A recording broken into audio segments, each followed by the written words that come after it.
Bubblegum, bubblegum in a dish. How many bubblegum do you wish?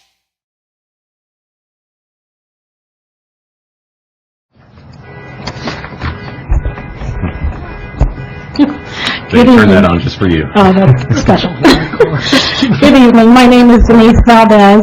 I am the director of Kids Talk Child Advocacy Center, and I'm here to ask you to support the proposed tax increase to support public safety. And I want to talk to you, interestingly, Holly and I were comparing notes before the meeting tonight and realized that we were going to talk about the same case, so that'll speed my time up. But to make you understand what the Child Advocacy Center does is when a child is suspected of being a victim of sexual abuse, physical abuse, or neglect, they come to us for a forensic interview. So we do a neutral interview on behalf of the investigative agencies. Since we've opened in 2014, we have served over 3,400 children in Madison County alone. Each year for the last 3 years, we serve 600 to 650 children each year. It's a lot of kids. What's significant about what we do is we work with the multidisciplinary team that Holly spoke of, and for every one of those interviews, there's a prosecutor, there's a detective, DCS is involved, nurses, you name it. But it's an investment in time. The difference between a child's crime versus a typical crime that we read about in the newspaper, whether it's drugs or homicide, those types of things, those are hard evidence that detectives can look at. With children, there is not an immediate disclosure after abuse. It's a process. It takes time. And because of that, the investigation also takes time, because now investigators are looking at what a child says versus what the suspect says, trying to corroborate evidence, put it together, and figure out if there is a case to prosecute. It's a huge investment.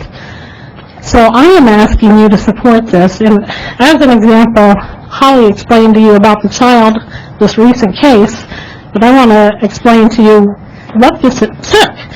So she reported as early, well not early, but at school, her horrific sexual abuse.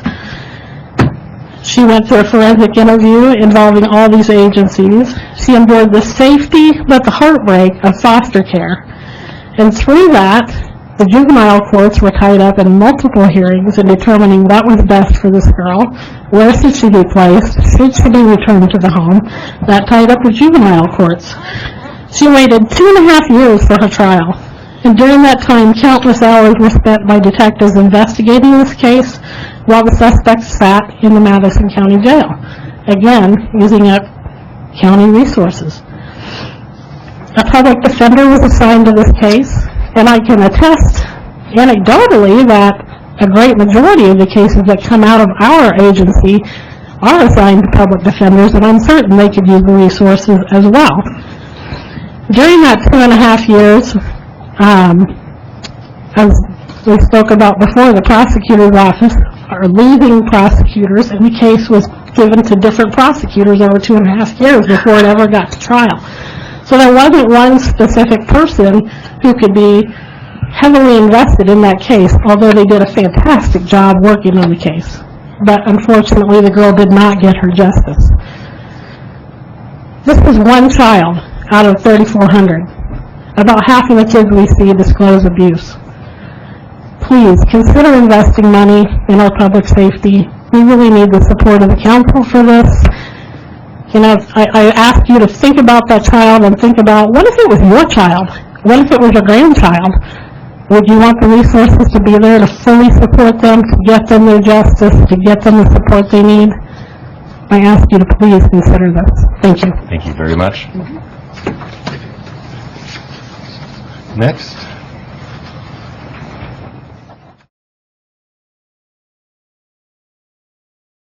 Bubblegum, bubblegum in